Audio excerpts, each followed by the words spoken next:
one of the problems we have as progressives, as democratic progressives, is that we have a tendency to believe that everybody thinks like us, that the things that we wouldn't do because of our morals, the things that we wouldn't do because we just don't believe in doing these kinds of things to people.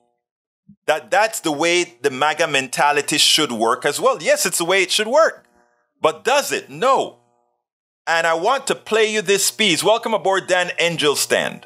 I want to play you this piece because Rick Wilson nails it. Check this out, and then we'll take it on the other side. You were speaking with Jay Komanduri from the Obama side about the politics of this, and you guys had a back and forth. I did want to let you finish your thought.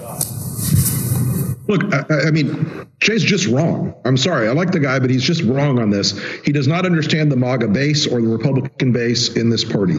These people are loyal to Trump. Even if only 20% of them stick with Trump, he's going to still win all the primaries. Even if only 15%, he's still going to win all the primaries.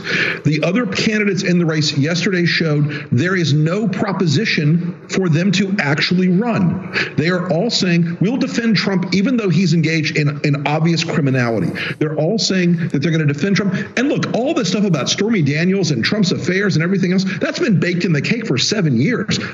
Every Republican voter has already processed that and said, we're basically okay with a twice impeached guy who had an affair with a porn star while he was cheating on his wife just as he had a newborn kid. They're okay with that. They're fine with that. There's nothing prurient or shocking to these people at all. You could have Trump, you could find a dead baby in Trump's car and he wouldn't care, and they would not care. This guy is immune to the moral consequences of his behavior with the Republican base. As I was saying, now, does that expand to softer Republicans like the Lincoln Project is very good at talking to? Probably. Opens up some more space there. Does it give Biden an opportunity to talk to conservative independents? Yes, it does. But this idea that the Republican base is going to turn on Donald Trump, he just broke every single Republican candidate for president running against him. And basically they all said, we won't go after an angle where Trump would be profoundly vulnerable in a normal political climate. This guy he controls the party top to bottom. Anyone else who thinks that they've got a shot against this better come prepared, because he's going to do what he's going to do to Ron DeSantis over and over again. He's going to go after them and tear them from limb. He controls the base of the party and therefore controls the party. And that our banks prove our system is an unsustainable product. That is something we have to understand. We must understand that. The man controls a group sufficiently large within the Republican Party, known as the MAGA base. And in controlling that MAGA base, there is nothing that's going to get past this guy unless somehow he gets convicted. Now, here's the deal. We have to be careful that we don't push our moral beliefs onto those who are supporting them, because that is where we will fail. We have to understand that those people are in the belief that they will tolerate whatever Trump does because he is their Jesus Christ. He is their savior.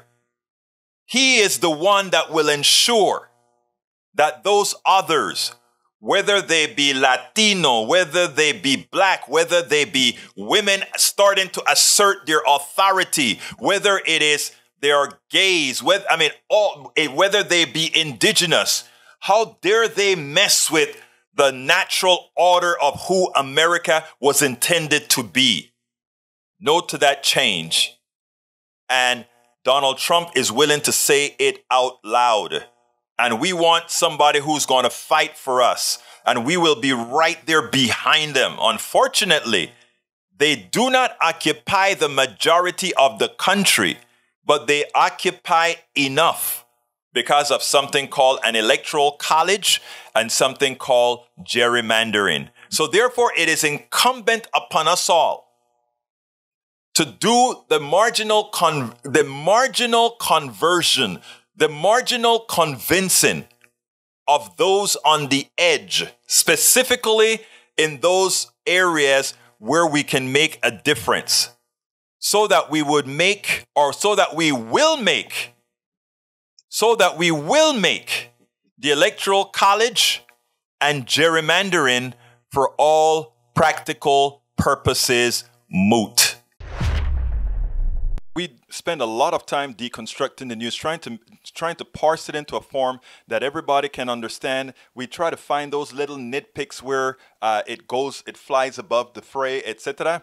If you really like these videos that we do, I want to ask a big favor. Please go ahead, number one, subscribe to our channel, and number two, please join if you can. Thank you so kindly for watching. Keep watching. Please remember to share. We must populate the entire internet with our progressive message, a message that we know is what most Americans say that they want. So help us, please join.